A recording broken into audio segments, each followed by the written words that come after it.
Hare Rama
ओमज्ञानतिमिरान्धस्य ज्ञानाञ्जनशलाकया चक्षुरुन्मिलितं येन तस्मै श्रीगुरवे नमः।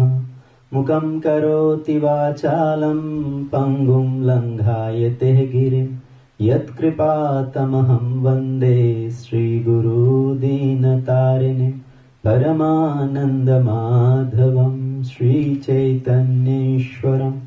नमो विष्णुपादाय कृष्णप्रेष्ठाय भूतले श्रीमते भक्तिवेदान्त स्वामीति नामिने। नमस्ते सारस्वती देवी गौरवाणी प्रचारिणे निर्विशेषा शून्यवादी पाश्चात्यदेशतारिणे। नमो महावेदन्याय कृष्णप्रेम प्रदायते कृष्णाय कृष्णचैतन्या नाम्ने गौरहर्षे नमः। पञ्चतत्त्वात्मकं कृष्णं भक्तरूपस्वरूपकं भक्तावतारं भक्ताख्यं नमामि भक्तशक्तिकम्। हे कृष्णा करुणा सिन्धु दीनबन्धु जगत्पते गोपेश गोपिका कान्त राधाकान्तः नमोऽस्तुते। तप्त काञ्चन गौराङ्गी राधे वृन्दावनेश्वरी वृषभानुसुते देवी प्रणमामि हरिप्रिये। वाञ्छाकल्पतरुभ्यश्च कृपासिन्धुभ्य एव च पतितानां पावनेभ्यो वैष्णवेभ्यो नमो नमः। जय श्री कृष्ण चैतन्य प्रभु नित्यानंद, श्री अद्वैत गदाधर श्रीवास आदि श्री गौर भक्त वृंदा। हरे कृष्णा कृष्ण कृष्ण हरे हरे, हरे Ram Ram Ram Hare Hare.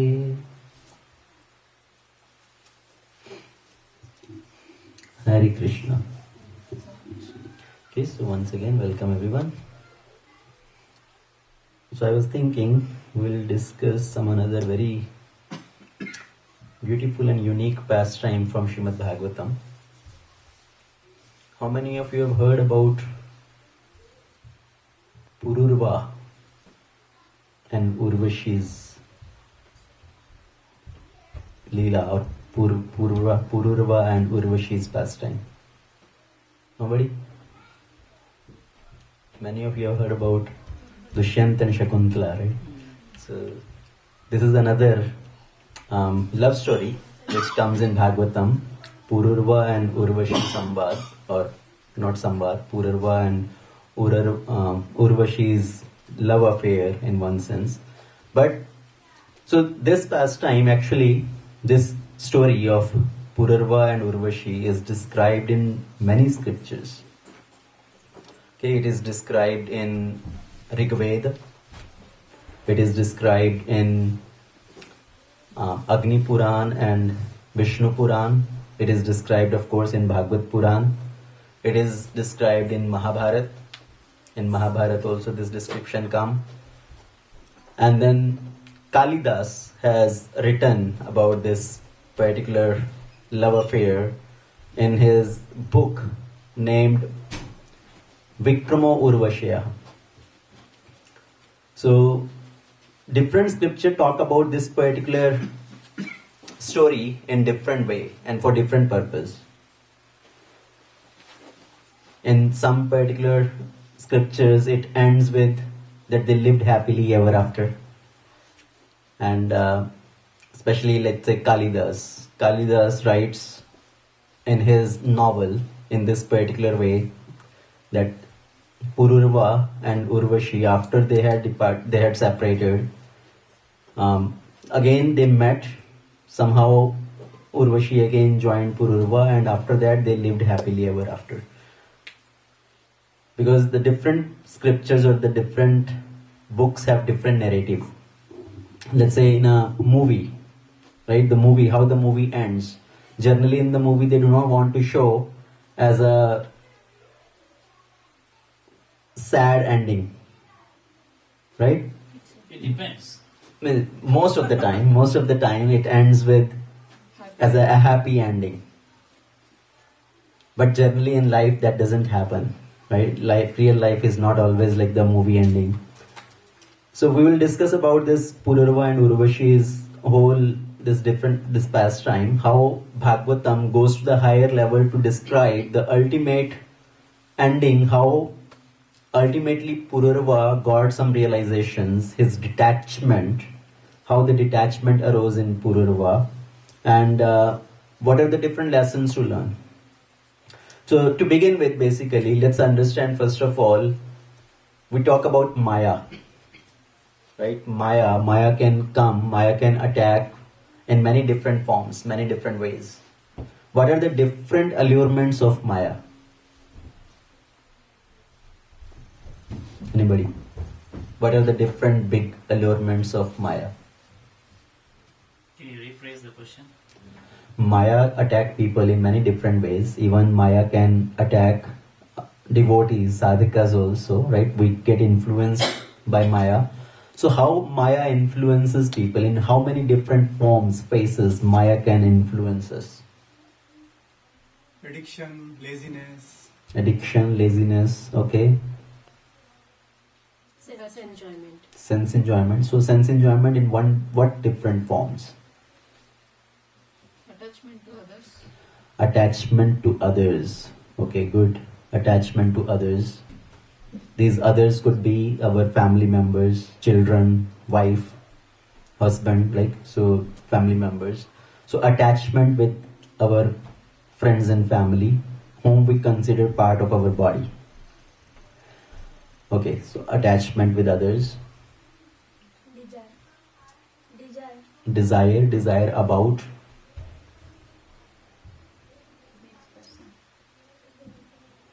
Desire about what? Material desire? Yeah, material desire, but To eat more. Okay. Yes. So desire for possessions, right? Acquiring lot of wealth. So that sort of desire, that is also Maya's allurement. Then desire for position, name and fame, that's also Maya's allurement.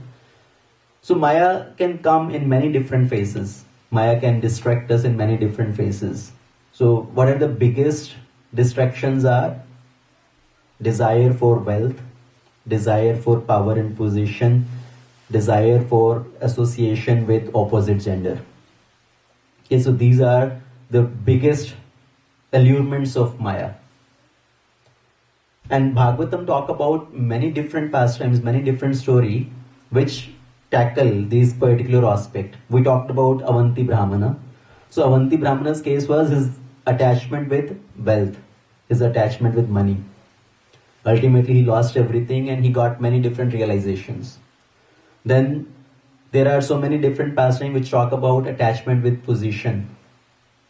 Like all these different demonic people, be it Hiranyakashipu, be it Ravana, be it even demigods, Indra and all, they get attached to position. Right? Indra is puffed up with his position, and Indra comes and try to defeat Krishna. He forgets that Krishna is my master. So he want to hold on to his position. He thinks, I am Bhokta, I am the enjoyer.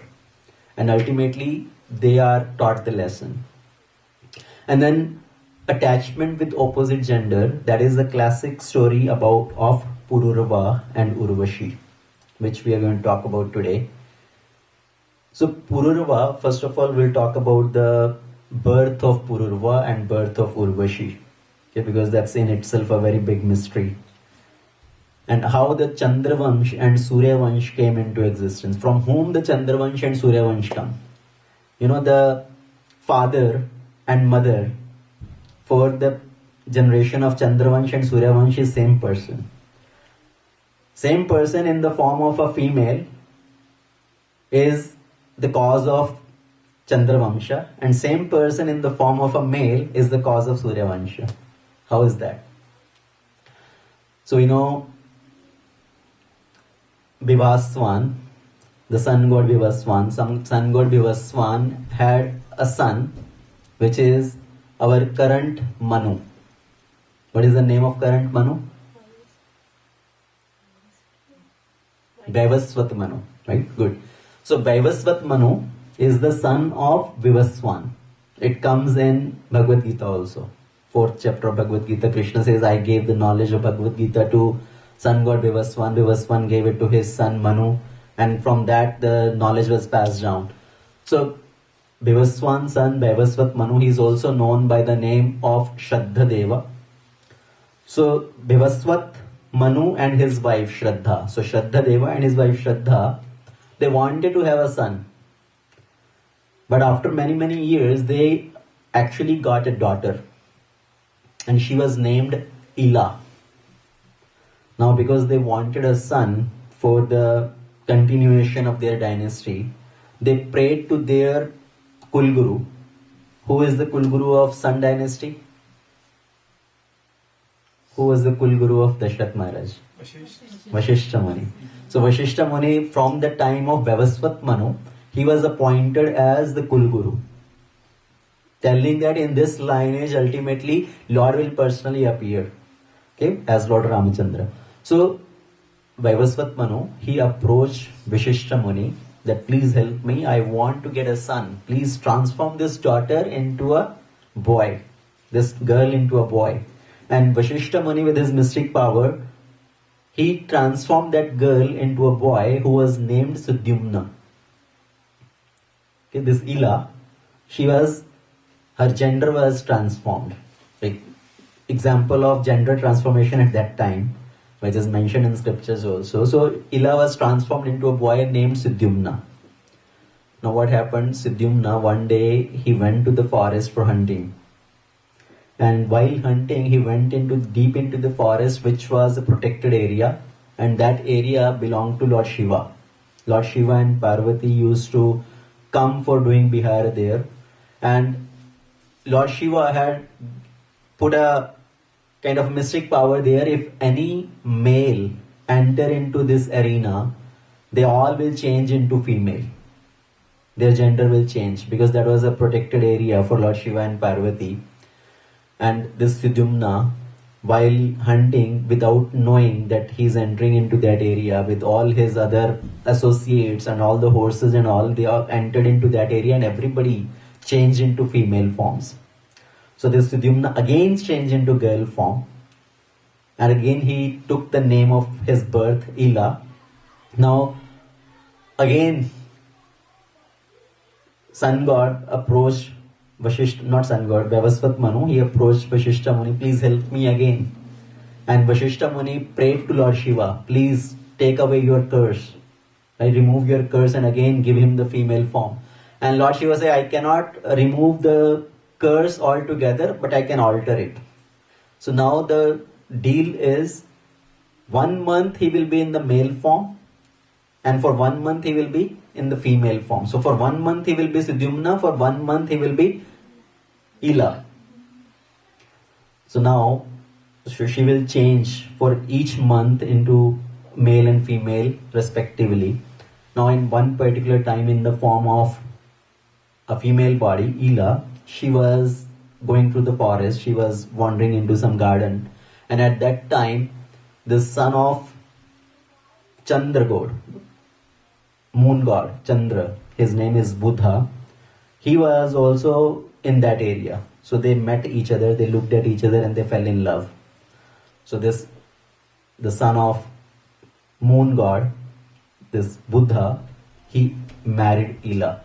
So they got attracted to each other and they married. And from them was born one boy who was Pururva. So that is the birth of Pururva. And from there started the Chandra dynasty. Okay, from Chandrama, from Chandra, his son was Buddha. Buddha married Ila. Through them, the child born was Pururva. And from Pururva, this whole lunar dynasty came into existence. And Krishna appeared into this lunar dynasty. And Krishna is talking about this Pururva as one of his ancestors. On the other side, now again one of the deal was, when they are into female and male bodies, they will not remember their other form. Okay, so when he is in form of Suryumna, he will not remember that I am Ila also. And when he is in the form of Ila, she will not remember that I happen to be Suryumna also. So when he went back as Suryumna, he did not remember I am a girl also and I have this son. And Suryumna married another wife, and through that he had another sons, and from where the Sun dynasty, this Suryavamsa come into existence. Okay, so from Vyavasvat Manu to Suryumna, from Suryumna his other generations came into existence, where Dashrath Maharaj also came, and finally Lord Ramachandra came. That is Suryavamsa. So this is how Suryavamsa and Chandravamsa came from same person. Suryumna in male form came Suryavamsa. Ila in female form came Chandravamsa. Now Pururva, so this is the birth of Pururva. Now on the other side, Urvashi, how Urvashi was born. Anybody knows that pastime? So we know Nar Narayan Rishi, right? Everybody know Nar Narayan Rishi. That's also Lord's one of the incarnations in the form of Nar Narayan. So Nar Narayan Rishi, they were living in Badrikashram and doing their tapasya. So because Lord appeared in the form of sages, so they were doing their lot of tapasya there. And whenever somebody is performing lot of austerity, lot of tapasya, what happens is Indra becomes very afraid. Like whenever somebody is doing a lot of austerity, Indra becomes afraid that this person want to take up my throne. So Indra was very afraid of Narayan Rishi performing these austerities, and what he does, whenever he is so scared, he sends his apsaras to distract the person performing austerity to break their tapasya. So in that way, Indra sent his apsaras. Who are Indra's apsaras? Urvashi is not there yet. Okay. So Rambha, Menaka are the main ones, the celestial woman. So Indra sends Rambha, Menaka to Narayan Rishi to disturb their penances. So they come, they stand doing their dance and music performance and everything. And Narayan Rishi, they are not bothered. Lord himself, who can distract the Lord? So finally, when Lord is not disturbed, all these apsaras, they are tired and they become very afraid also that they may curse us now.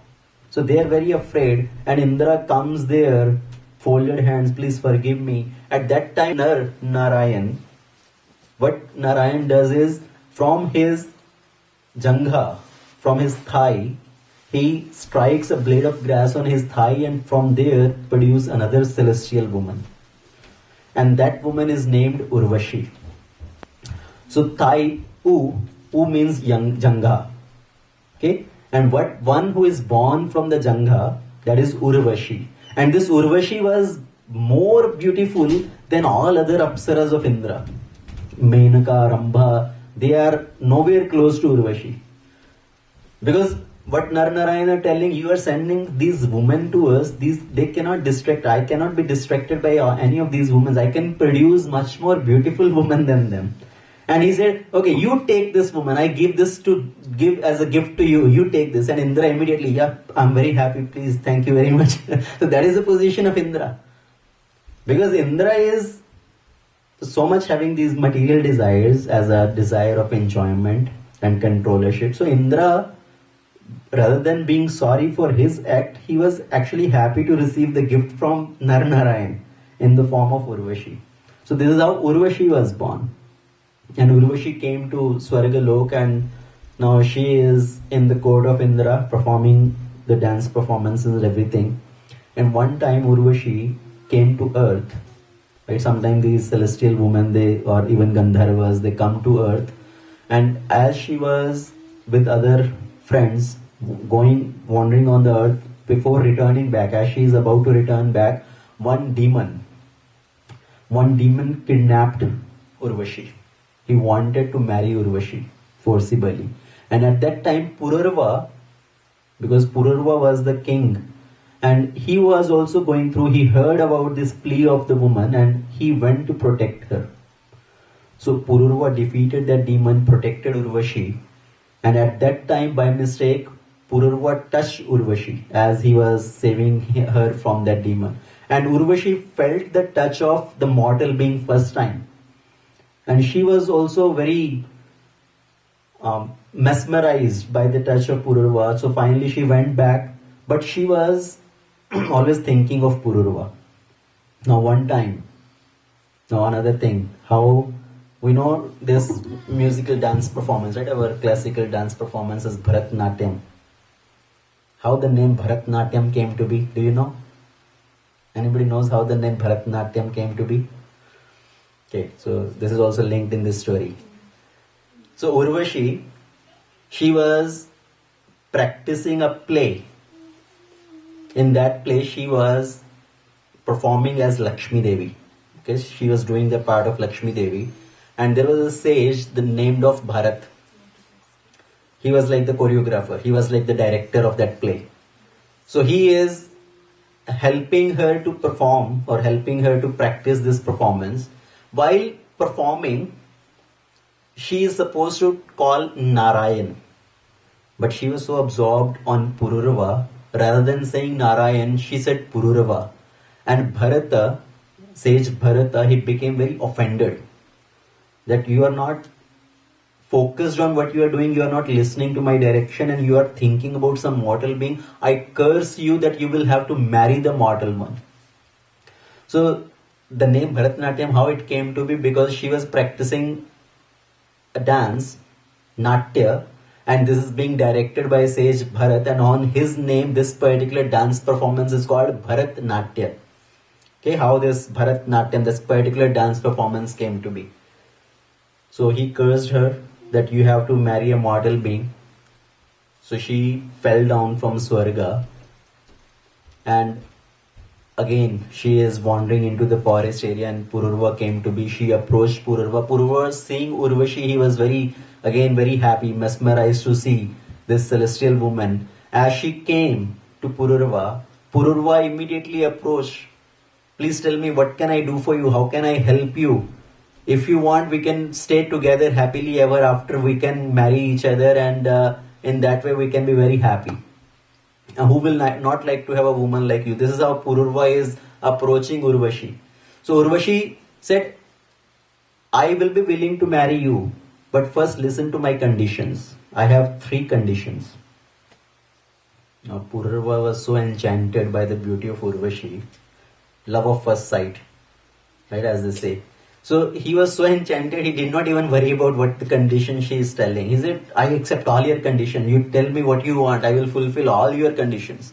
Okay, she said, my first condition, I have to be fed all the meals which are prepared with pure clarified butter, desi ghee. मैं सिर्फ देसी घी की बनी चीजें खाऊंगी और कुछ मत खिलाना मुझे. There is no dalda, no other refined oil, nothing. Only pure ghee. So you have to feed me the offerings of only pure ghee. No problem. Second, she said, these 2 lambs also fell with me from Swarga. The children of sheep. Okay, lambs. So these 2 lambs are as dear to me as my own children. I consider these 2 lambs as my own children. You have to protect these 2 lambs. You have to offer protection. Okay, no problem. Granted. And the third condition she gave us, I do not want to see you in naked condition ever, except for the time of when we are making love. So these 3 conditions she put, and Pururva accepted those conditions. Now all this story of Pururva is mentioned. Who is speaking Bhagavatam? Who is the main speaker of Bhagavatam? Shukdev Goswami. Okay, Shukdev Goswami, Nashtik Brahmachari. Then Sutta Goswami, who is another Brahmachari, is speaking in the assembly of all the sages of Naimishwaranya. So still these type of stories are mentioned, like there is a love affair, somebody having such a intimate relationship and all. They are speaking like that. Why are they speaking? If somebody may say, why this type of stories are mentioned in Bhagavatam? Right? There is another story comes as a Puranjana. In that story also, this comes that Puranjana married Puranjani and they were engaging in these intimate relationships and all. Why they are speaking about these different interactions, these pastimes in Bhagavatam, which is considered as a topmost Purana? Because the purpose is not to talk about these male-female love exchanges, but the purpose behind that, what is the ultimate climax, ultimate conclusion of that? What ultimately happened? What was their realization at the end? What did they learn from that? So Pururva, he accepted all the 3 conditions of Urvashi. They started living together, and Pururva was so enchanted. He is spending time with Urvashi. Day and night he is just mesmerized. He forgot about his duties also. Sometimes he will not even come out of his room to go to his court to do his other duties. Now time was passing by like this. On the other side, for many years when Urvashi did not go back, many years on earth, it's like 1 year on earth is 1 day in Swarga. Okay, so few days passed by in Swarga. Indra is missing Urvashi. Where did Urvashi go? I'm missing her dance. So he came to know that she is on earth and she has married a mortal being, King Pururva. So Indra knew Pururva, and Pururva actually, before we move forward, Pururva is also described as a very wonderful devotee also. Okay, he is a great devotee. He has performed many yagyas. It is mentioned that Pururva has performed 100 Ashwamedh yagyas. He is a very wonderful devotee also. But Indra was not afraid of Pururva. Generally, Indra gets afraid of anybody who performs yagyas, who is performing Ashwamedh yagya, like King Pruthu. Indra had become afraid by Prithu Maharaj when he was performing yagya, and he wanted to spoil that yagya. He kidnapped the horse of the yagya. But in case of Pururva, Indra was not afraid because he knew the qualities of Pururva, that he is not looking at my seat. He had even invited Pururva to come to Swarga and gave him same seat to sit on. He made Pururva sit on his seat along with him. So King Indra knew about Pururva, but when he came to know that Urvashi had married Pururva now and he wanted Urvashi to come back, he sent the Gandharvas that you go and bring Urvashi back somehow. How to bring? So they plotted. So they made a plan. What was the plan? They kidnapped those two lambs. So when Pururva and Urvashi were in their room, these Gandharvas came and they kidnapped, they stole those two lambs. As they are taking away these two lambs, the lambs started crying loudly. Urvashi heard the voice and told Pururva, go save those two lambs. That was my condition. You have to protect those lambs. And Pururva immediately came out of the bed and ran behind to protect those lambs. And as he went outside of his palace to protect those lambs far away, now these Gandharvas, they left the lambs there and they started going away. But with their mystic power, they made very bright effulgence everywhere. Like the lightning happening, and the whole area was completely brightened up. And in that condition, when Urvashi also came running behind, so she saw Pururva in naked condition. Pururva had just ran out immediately in that condition without even thinking, I am not wearing any clothes. He immediately ran out. So that was the whole plan of Gandharvas. So two conditions were broken, and Urvashi immediately said, okay, you have broke these two conditions, I am leaving now. So Urvashi started leaving back to go to Swarga, and Pururva ran behind Urvashi. Again, same naked condition. Oh, beautiful lady, please do not leave. Please do not torture me like this. Do not harass me like this. What will I do without you? So, but Urvashi did not pay any attention. She did not hear anything. She left back to go to Swarga. And now Pururva, in separation of Urvashi, he is wandering around. He is wandering around different places. And one day, after many days, months has passed by, he came to a place named Kurukshetra. Okay, so he came to Kurukshetra. In Kurukshetra, Pururva again saw Urvashi there. He again met Urvashi there. And he told again Urvashi, please give me a chance to speak with you. Why you have left me? I cannot live without you. And you please come back. Let's sit down and talk. And Urvashi told that time Pururva that I cannot come back to you, but I will fulfill your desire once in a year. I will come to you. And at that time Urvashi was pregnant with Pururva's son. So in 1 year she gave birth to first son. Like that every year once she will come, and like that they got 6 children. But ultimately Urvashi again left. Every time when she will come, and the morning when she is about to leave, Pururva was filled with this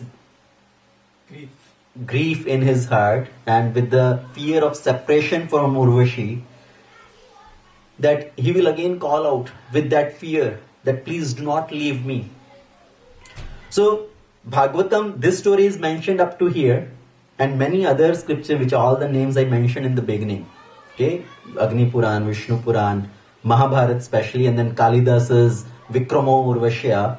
All these different books, what they talk about is, at the end,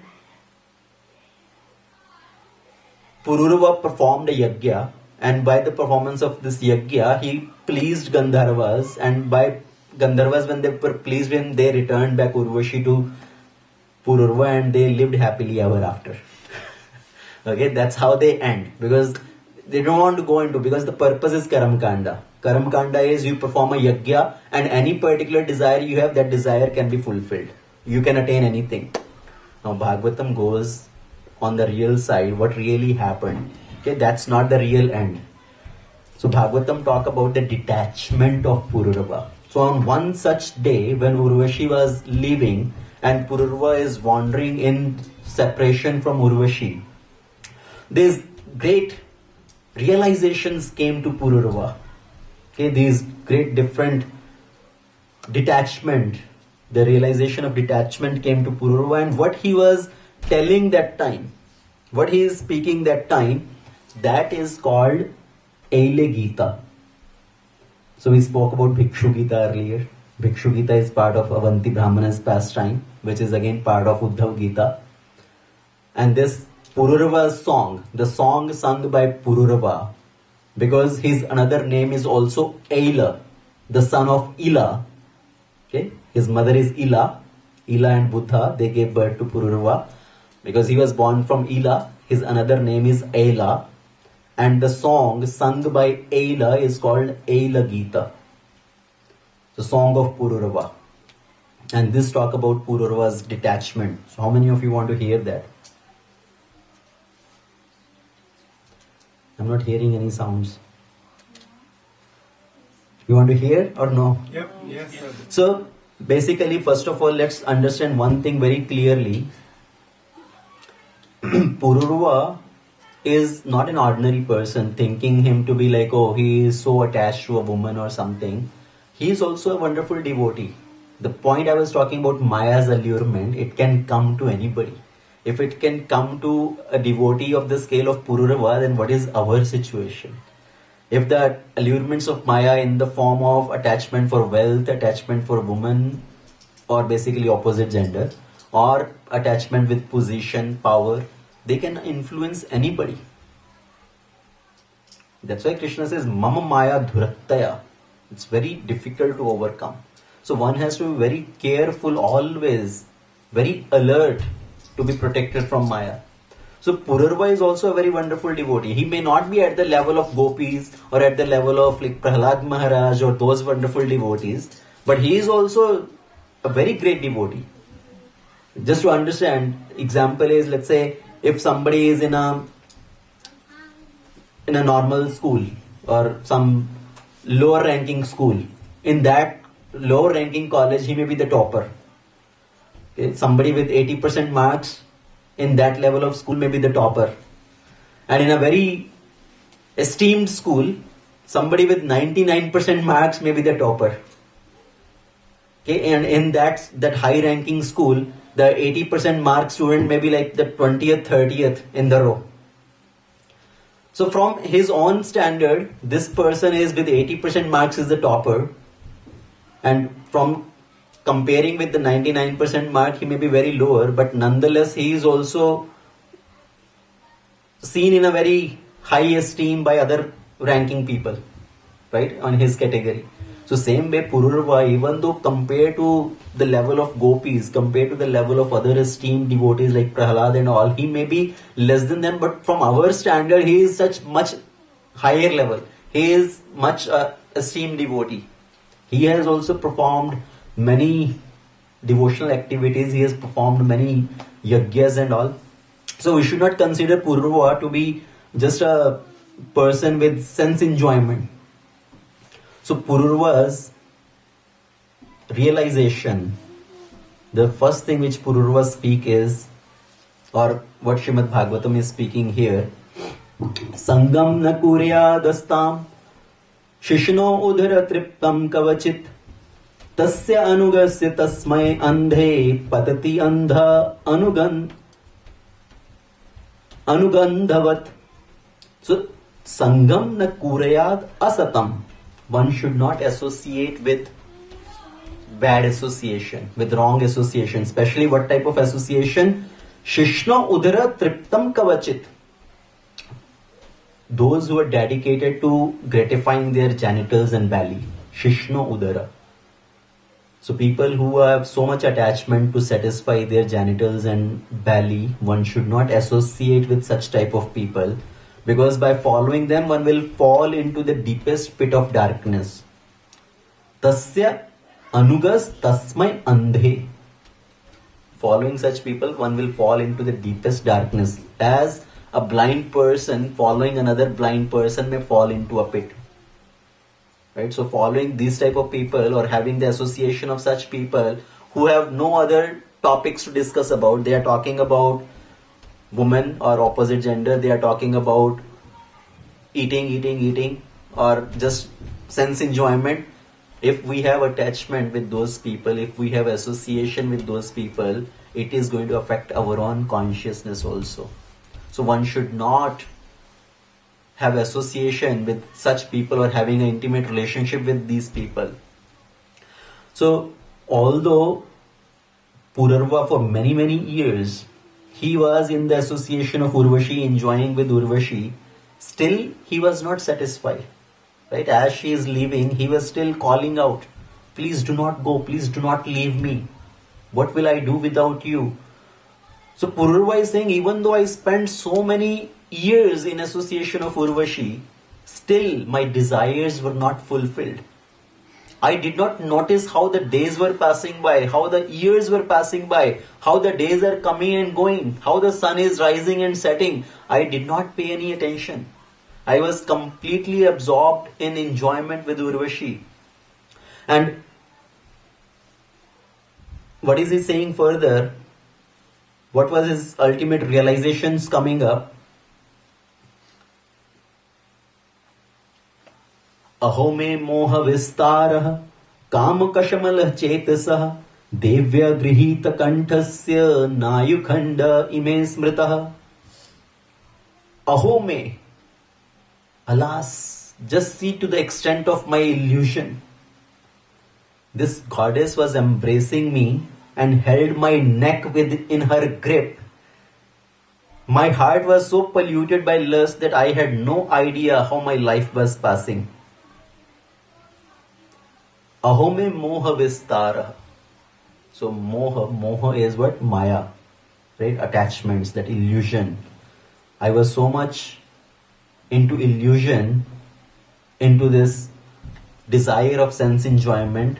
I was in the grip of this beautiful woman who was making me like a puppet, I was in the grip of Urvashi, just like a king. Somebody may be a very great king. He is maybe the what you call as a pearl among many other kings. He is a gem among many other kings. Right? He is looked at with such an esteem by many other kings also. But when he comes back, when he goes to his inner chambers, his wife, the queen of that king, how she treats him, just like a puppet. He may be in the grip of the queen and she plays with him just like a puppet. Like Kekai was playing with Dashrath or controlling Dashrath to what extent? Even though Dashrath Maharaj is Chakravarti Maharaj, but he is completely controlled by Kekai. So same way a king, he may be a very wonderful king, a very great chivalrous warrior, but still he becomes a puppet in the hands of the queen. And the word mentioned here is, alas, although I am supposed to be a mighty emperor, the crown jewel of all the kings on this earth, just see how my bewilderment has rendered me a toy animal in the hands of a woman. So person, even though maybe in such a esteemed big high position, but gets controlled by a woman, and he is saying, I was controlled by Urvashi just like a toy animal, like a teddy bear. I was a teddy bear in the hands of Urvashi. Where are my so-called great influences, power and sovereignty? Just like an ass being kicked in the face by his she-ass, I ran after that woman who had already given me up. So the example given is of the donkey. Donkey, when donkey goes to she-donkey, sometimes the she-donkey may kick the donkey back. But he again goes again and again with the desire to enjoy with the she-donkey, even though with the risk of being kicked in the face. So same way Pururva is saying, even though I was already rejected by Urvashi, I ran after her, thinking what will happen to me without her.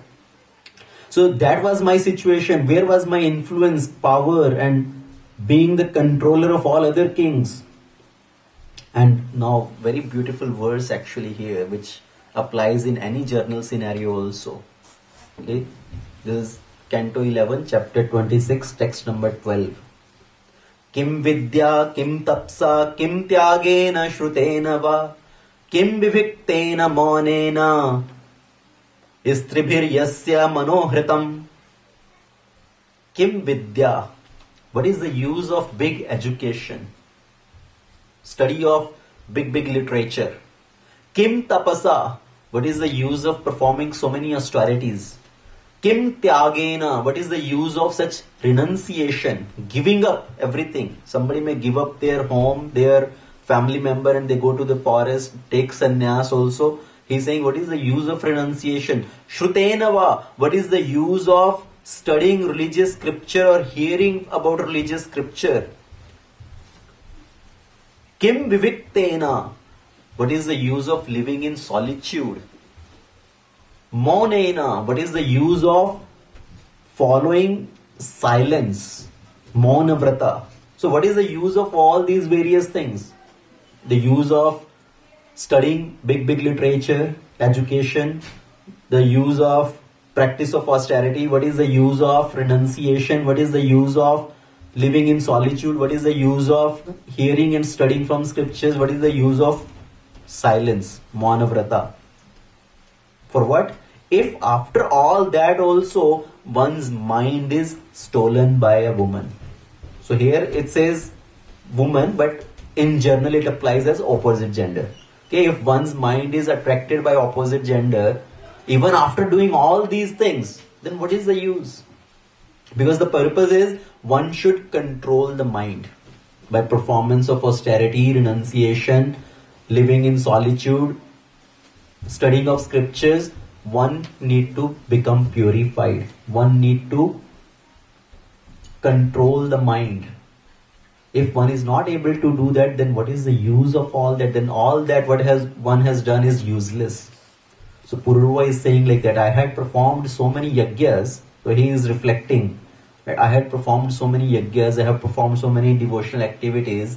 Still, after that I got attached to a woman. I got attracted by a woman. And in her company, I even forgot how the days were passing. What is the use of all those previous activities?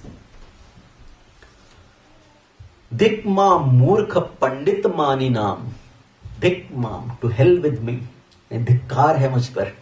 That's why Pururva is saying, mujh par dhikkar hai. Dik mam murkha pandit mani naam. I am such a foolish person, but I was thinking myself a very learned person. With most of the people, that is the situation. We start thinking ourselves very learned, but in reality, we are foolish number one. We get distracted so easily with so many small things. Even though we know theoretically what is the aim of life, what is the goal of life, and we are moving towards that goal also, but still on the way we get distracted so easily with small distractions. So Dikma Murkha Pandit Maninam, to hell with me. I am such a fool that I did not even know what was good for me. Although I arrogantly thought I was highly intelligent. Although I achieved the exalted position of a lord, I allowed myself to be conquered by a woman, as if I were a bullock or a jackass. Who but the Supreme Personality of Godhead can possibly save my consciousness, which has been stolen by a beautiful woman? So at last he comes to that realization, how the intelligence can be protected. We ourselves, with our own endeavor, we cannot do anything. We cannot safeguard ourselves. We cannot be protected by the allurements of Maya. Only the Supreme Lord can protect us from Maya. Only the Supreme Lord can help us, help our consciousness to be stolen.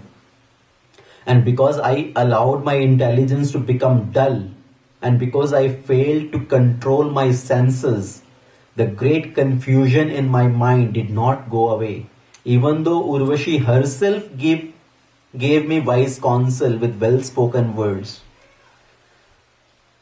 So first time when Urvashi had left and Pururva was wandering around everywhere, and then they met in Kurukshetra, at that time Urvashi gave some good counsel to Pururva.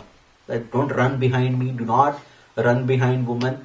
And she told the nature of this world, and she told, a woman is telling, okay, a woman is telling about woman, please do not take it in a wrong way. So Urvashi herself is telling Pururva, don't fall prey of a woman. Woman by nature cannot be trusted. Okay, do not get distracted on your goal. As Chanakya Pandit. Chanakya Pandit also tells that one should not trust a woman or trust a politician. Okay, he gives these two statements. And Prabhupada quotes it in some points in the purports that one should not trust. Now, why he's saying that? No offense to Mataji's here. Okay, please do not take in wrong way. But what is the purpose behind is, if somebody become so distracted by opposite genders, so I'm not again putting it just as a man to woman, it applies both way. So one should not get so distracted from their real goal that they forget the real purpose of life.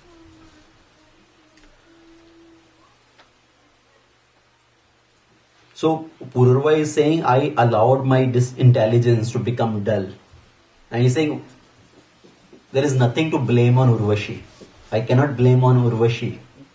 It's my own fault that I allowed my intelligence to become dull. I allowed myself to become a puppet in the hands of a woman.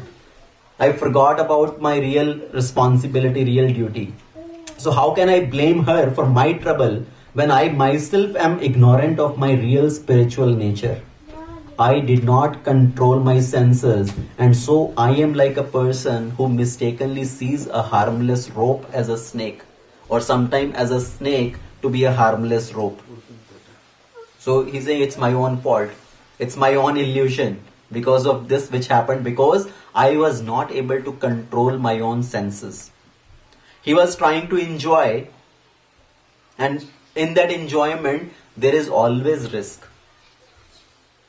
Okay, sometimes we give the example that if the senses are troubling so much, if the senses are demanding so much, better to give what the senses are desiring. So at least the senses become peaceful and then you can focus on your other things.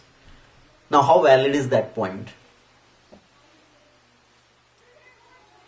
What do you think? How valid is that statement? If senses are demanding too much, better to fulfill that demand and pacify the senses so that then you can focus on other activities. But what happens is, when we pacify the senses once, the senses are going to demand again and again more. Okay? The senses cannot be pacified in that way. And when one try to satisfy the senses, try to enjoy the senses, it's like on one side we are trying to control the senses, on another side you try to fulfill the demands of the senses. Just like on one side you try to put off the fire, on the other side you supply fuel in the fire. So if you are supplying continuously the fuel on the fire, is the fire going to be pacified, extinguished?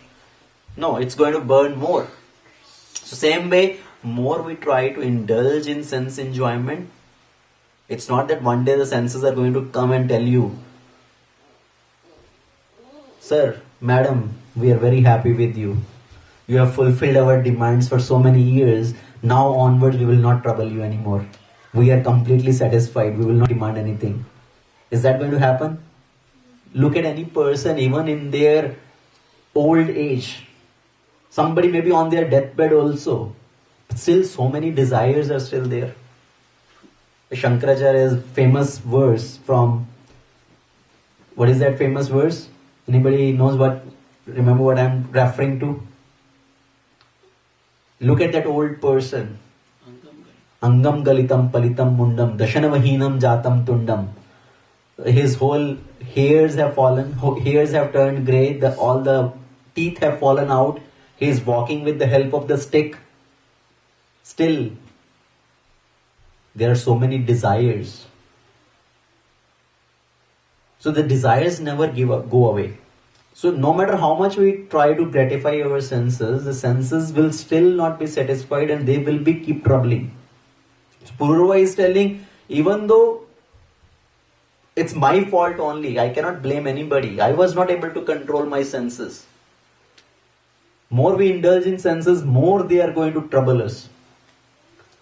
So the statement I was telling is, if we think, let me have little bit enjoyment. After that my senses will be satisfied, then I will do other activity. Then I will do my sadhana. Sit down, let me first watch little bit TV.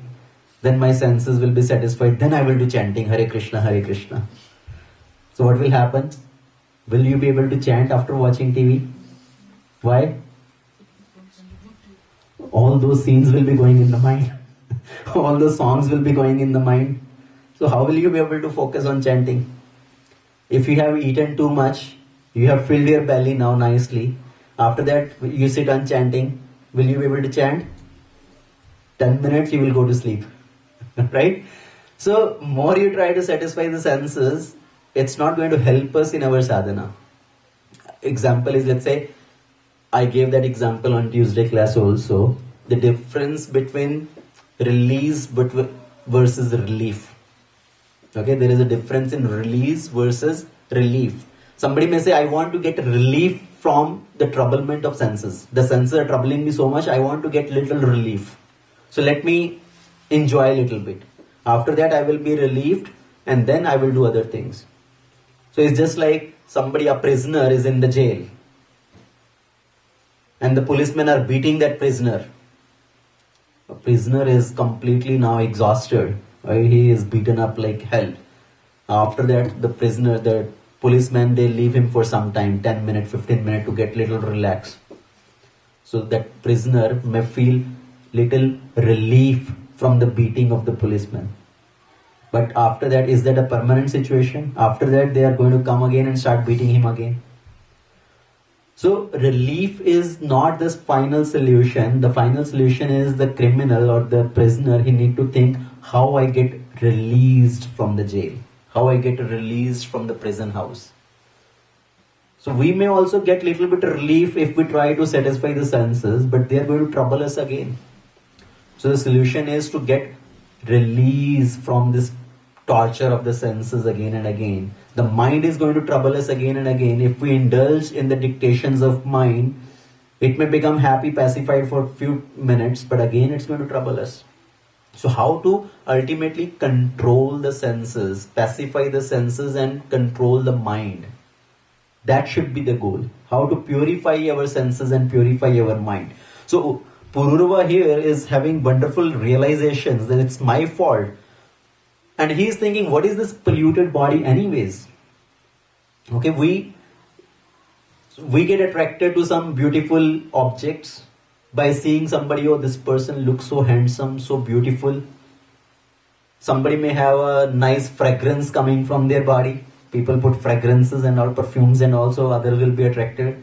So what is this nice, all this so-called beauty actually? In reality, this body is full of filthy stuff and bad odor. Okay, what is the filthy stuff in the body?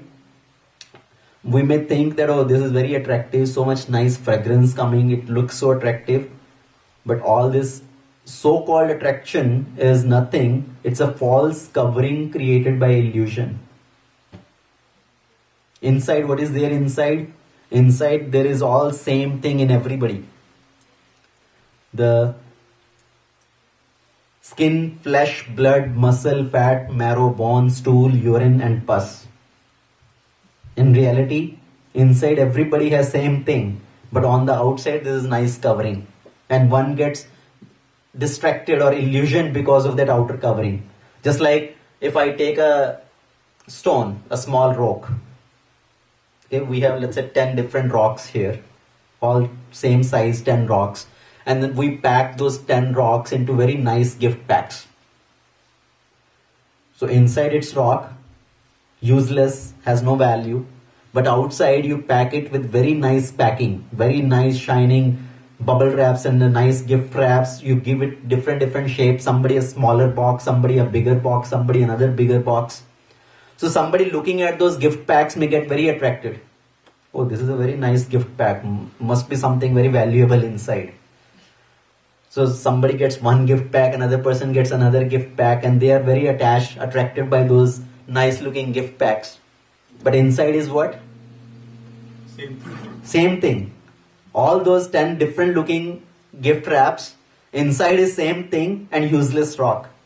So same way, Pururva is having that realization. Ultimately inside the body, it's all same thing. Flesh, fat, marrow, bone, blood, fat, urine, pus, mucus. It's all same thing. Outside it's different gift wraps. Somebody is more beautiful, more handsome, and he say we look at somebody, we look at their sharp nose, their nice smiling teeth, smiling face, and we think, oh, how beautiful that person is, how beautiful their smile is, and we get distracted by that. So he is saying, shame on me, I got distracted because of all these things, and I forgot the purpose of my life, I wasted my life. And we think this is my body, but ultimately whose body is this? One is never able to decide whose property this body is. Is this body the property of one's parents, from whom one took birth, from whom one got this body? Or this body belong to one's wife, who gives it pleasure? So again, one's spouse, wife or husband, who gives it pleasure. Or this body belongs to the employer who orders around this body. You go do this work, you go do this work. Or this body belong to the children. Or this body belong to the funeral fire, or to the dogs or jackals who finally devour it. Or this body is the property of the indwelling soul who partakes in its happiness and distress. So whom this body really belongs to? Although a man never definitely ascertain the proprietor of this body, he becomes most attached to it. Material body is a polluted material form heading towards a lowly destination.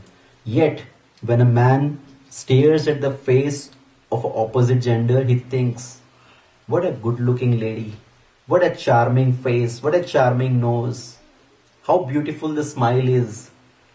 So one gets distracted by all that, and he doesn't know whom this body really belongs. Ultimately, what is the final destination of the body? The material body will decompose ultimately.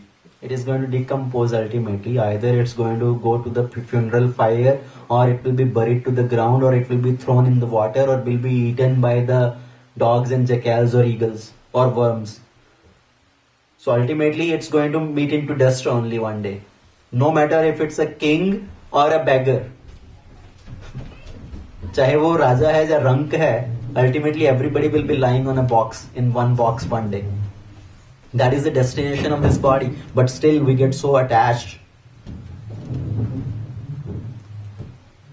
So what is his realization here? Because the mind is not before that. So yet even one who theoretically understands the actual nature of the body should never associate with opposite gender who are attached to woman, or basically attached to opposite gender. After all, the contact of senses with their object inevitably agitates the mind. So what Pururva is telling here, one should try to stay away from those situations which can agitate the mind and agitate the senses. So because the mind is not disturbed by what is neither seen nor heard, the mind of a person who restricts the material senses will automatically be checked in its material activity and become pacified. So the example I gave earlier, where, see, something which is unknown to us, will we be attracted to that thing? So you have never heard about something, you have never seen a particular thing, will you think about that? You don't even know about that, right? So how will you think about, or how will you see that thing? So same way, if we do not expose ourselves to these situations, then our mind automatically will stay more pacified. Because out of sight, out of mind. Right? When you don't see anything, you will not think about that. When you don't hear about certain thing, you will not think about that. So coming back to the practice of spiritual activity, when you do not watch TV, then your chanting will become more focused, because there is nothing going on in the mind to distract you, to again and again take you to different thoughts. If you are not engaging in other materialistic activities, your mind will automatically will not go to those activities, right, when you are chanting. Otherwise, more we engage in those things while chanting also, mind will go to those activities, will keep thinking about those activities. So he is saying the mind is not disturbed by which is not seen nor heard. So automatically mind and senses will come under control. So these are Pururva's realization. Then he is saying that I should have controlled my senses, controlled my mind, rather than becoming too attached to just a material form, which is ultimately going to become dust. And when he stopped at this point of his realization, so Lord Krishna is finally telling to Uddhava about how to control the mind and senses. Because Pururva is saying one should control the mind and senses. He did not tell how. Did he tell? No, right?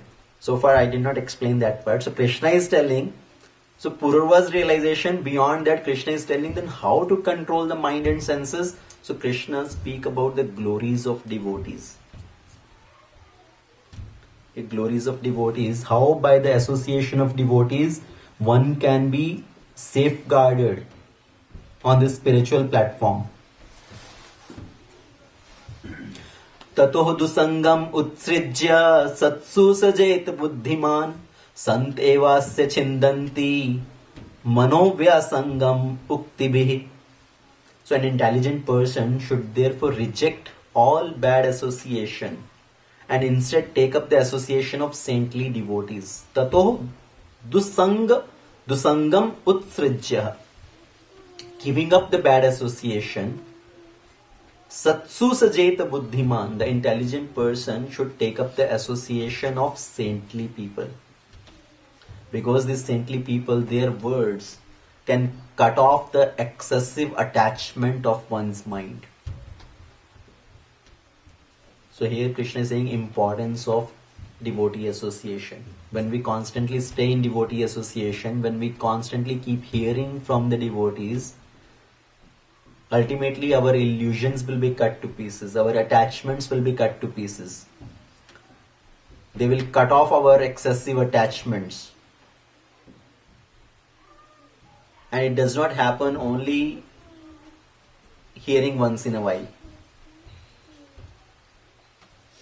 We may hear one time, and after hearing we go back into our lives again, we get engaged into again those activities. If we are taking association of other materialistic people, again same those thoughts start to come.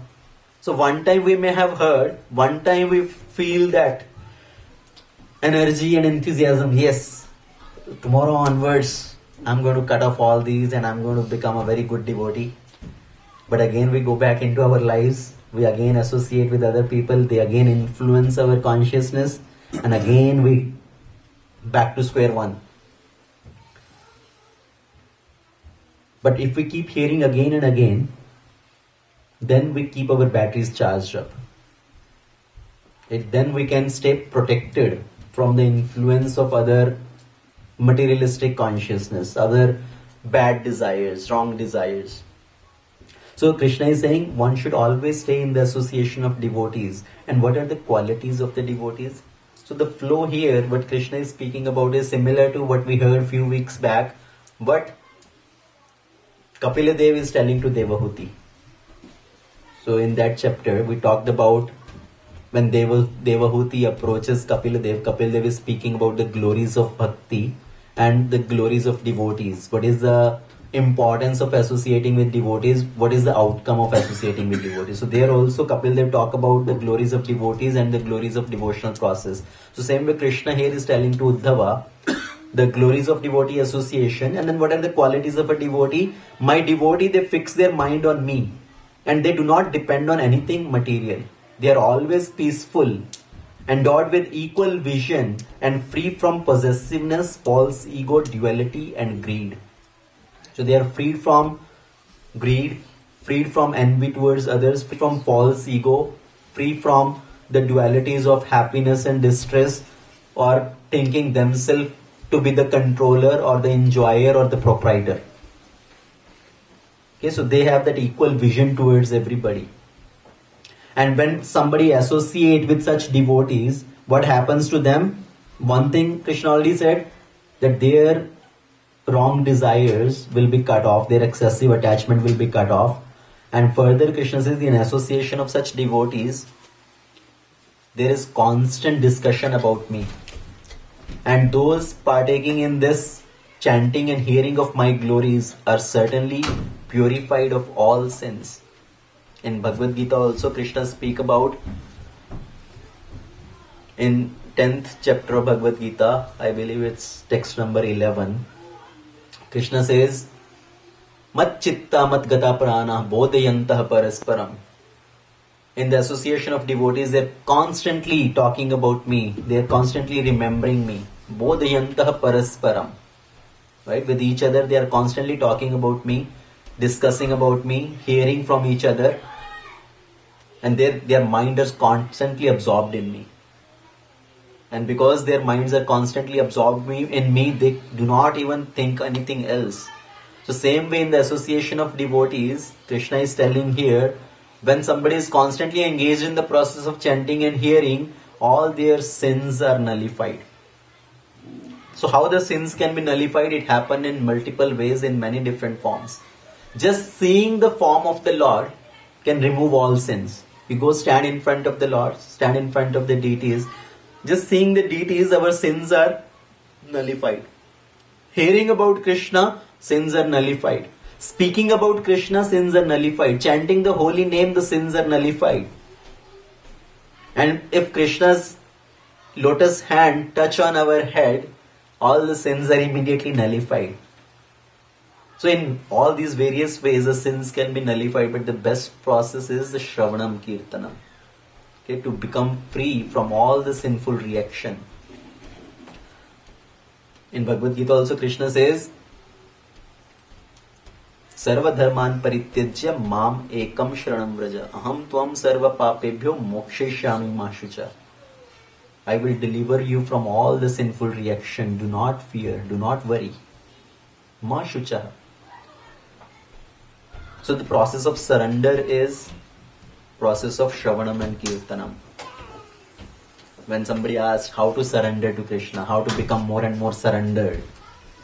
To become more and more surrendered means absorb more and more about hearing about Krishna, chanting the names of Krishna. That is the process of surrender. So, Krishna is telling what happens in the association of my devotees. So they are definitely purified of all sins. And because they are purified of all sins, it's like coming to the stage of anartha nivritti. And then they go beyond that stage of anartha nivritti to the stage of nishtha, bhava, ruchi, asakti. And ultimately, bhava and prema. So that is the final stages. So whoever hears, chants, and respectfully takes to heart these topics about me, they become faithfully dedicated to me. Dedicated to me means coming to the stage of nishtha, ruchi, asakti. So they become attached to me and thus they achieve to my devotional service. Just as cold, fear and darkness are eradicated for one who has approached the sacrificial fire, so dullness, fear and ignorance are destroyed for one engaged in serving the devotees of the Lord. Krishna is not saying serving me. Krishna is saying serving the devotees of the Lord. So serving the devotees of the Lord is like approaching the sacrificial fire. So if somebody is suffering from cold or darkness, as soon as somebody approaches the fire, there the darkness is gone, right? When you approach fire, in front of fire, darkness is gone. Somebody was suffering from cold. When you approach fire, that cold is also gone. So same way, somebody who is suffering from fear and ignorance, as they approach the devotees, they engage in serving the devotees, all their fear and ignorance is gone. Because when we hear about Krishna in association of devotees, our ignorance is gone. And the fear, what is the biggest fear? What is the biggest fear for anybody? The fear of death. Right? In the association of devotee, we hear about our real identity. We hear about the goal of life. We hear that ultimately we need to go back to Krishna. So we understand where we are going, and then there is no fear of death. So in that way, when one approaches the devotees, engaged in serving the devotees, his fear and ignorance are gone. And that is the glory of the devotees. They do not even deliver themselves, but they deliver others also. In Narad Bhakti Sutra, Narad tells the glories of devotee, Sahtarati, Lokam Satarati. So he delivers himself also, but he delivers others also. Lokam Satarati. So in the association of devotee, one is ultimately delivered from the clutches of Maya. And the devotees of the Lord, peacefully fixed in the absolute knowledge, are the ultimate shelter for those who are repeatedly rising and falling within the fearful ocean of material life. Such devotees are just like a strong boat that comes to rescue persons who are at the point of drowning. So giving the example of somebody drowning in the ocean here. So people in the material world are also like drowning in this ocean of material existence. Right? This material world is considered as a ocean. What we call this material world as? Bhavasagar. Bhavasagar. Okay, so Bhavasagar. This is like a ocean of material existence, and somebody is rising and falling within this Bhavasagar, sometime going to a higher species, sometime going to the lower species. Sometime we can become even demigod, sometime we can go to the lower species as an animal, insect. And when somebody gets this human form of life, that's a rare opportunity for somebody to go beyond this Bhavasagar, to cross beyond this Bhavasagar. And how to cross beyond that Bhavasagar? We need to catch hold of a boat. And what is described as a boat here? So Krishna is describing who is the boat? The devotees of the Lord. They are like the strong boat who come for rescuing the person who is at the point of drowning.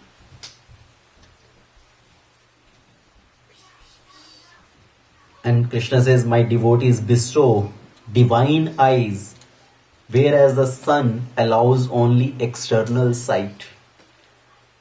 If there is darkness and there is sunrise, the external darkness is removed. But the devotees, they do not just give external light, but they remove the ignorance which is covering the eyesight of the person. In Guru Puja, the prayer which we sing, in that this one stanza comes which says, Chakshu daan dilo jai, janme janme prabhu say, divya gyan hriday prakashito. So what is that meaning of that prayer is? Divya gyan hriday prakashito. So Chakshu daan dilo jai. The spiritual master has bestowed that real eyes to me. He has opened my eyes which were filled with ignorance. He has opened these eyes and he has given that real transcendental knowledge in my heart. Divya Gyan Hriday Prakashito. So the devotees, they bestow the divine eyes. Krishna is also telling here. So my devotees are one's real worshipable deities and their real family for somebody to consider. We may consider our family that, okay, my parents, my brother, sister, all these are our family. But Krishna is saying we should consider the devotees as our real family. In the beginning, when we come in the process, we think our other family members as our real family. Those are in the foreground and maybe devotees are in the background. Right? We may not have that much relation with the devotees. So our family, our bodily relationships are in the foreground, devotees are in the background. But ultimately, as we continue to progress in spiritual life, our bodily relation families become in the background and the devotee should come in the foreground. That becomes our real family. As we have talked about earlier also, we need to develop relationship with devotees. We need to develop attachments with devotees, thinking, yes, this is my real family. All our other family members, we have this father, mother in this life, we have brothers, sisters in this life, other friends in this life. At the end of life, everybody is gone. We have relationship with them in this lifetime. We have so many fathers, so many mothers in every lifetime. But once we develop relationship with the devotee, then what happens? These devotees can help us cross beyond this ocean of material existence, Bhava Saga. They are like the strong boat which can help us to go beyond this and ultimately attain Krishna, who is our real father. Who is our real father, our real mother, our real well-wisher, our real friend, our suhrid, our bandhu. So that's why developing that relationship with devotees, considering devotees as our real family is more important. So one should consider the devotees to be ultimately, so Krishna is saying they are one's own self and ultimately they are non-different from me. And as the scripture says, serving the devotees, Krishna says, is more dear to me than my own service. If somebody consider he is my devotee, he is not my devotee. But if somebody considered to be a devotee of my devotee, he is my devotee. So that's why there is a significance, so much significance in the scriptures of taking shelter of the spiritual master, surrendering to the spiritual master and serving the spiritual master. Because serving the devotees, serving the elevated devotees is more dear to Krishna than his own service. So all these are part of the pastime of Pururva and Urvashi. It starts with a love affair, but ultimately it ends with detachment of Pururva and strong realizations, which everybody, all of us need to come to that point, to that level of realization that all the relationships in this world, they are just illusion. The only reality is Krishna, and how we can attain Krishna when we have association of devotees, when we hear from devotees, when we develop relationship with devotees. In that way, we can ultimately attain to Krishna. So, very wonderful pastime of Pururva and Urvashi explained here. I will stop it here. Grantra Srimad Bhagavatm ki jai, Srila Prabhupada ki jai, Ananta Koti Vaishnava Vrinda ki jai. If anybody has any question, comment, Hare Krishna. Any question, comment, please feel free to ask.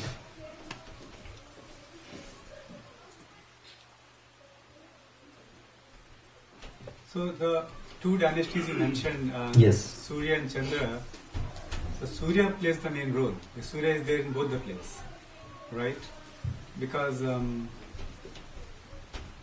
How Surya is there in both places? Yeah, so right. So it's the same person in the form of a princess or prince. Right. From there comes Surya dynasty and Chandra dynasty. Right. So primarily the main origin is Surya. Surya is Surya Dev. Surya Dev. So Surya- Vaivasvat Manu. Yes. Okay, so from Vaivasvat Manu, they got the daughter named Aila, which also transformed into a boy named Sudyamna. So from Sudyamna started the Suryavamsa. From Aila, married to Buddha, son of Chandrama, got the Chandra dynasty. Okay? Anything else? Okay, thank you very much. Srila Prabhupada ki jai.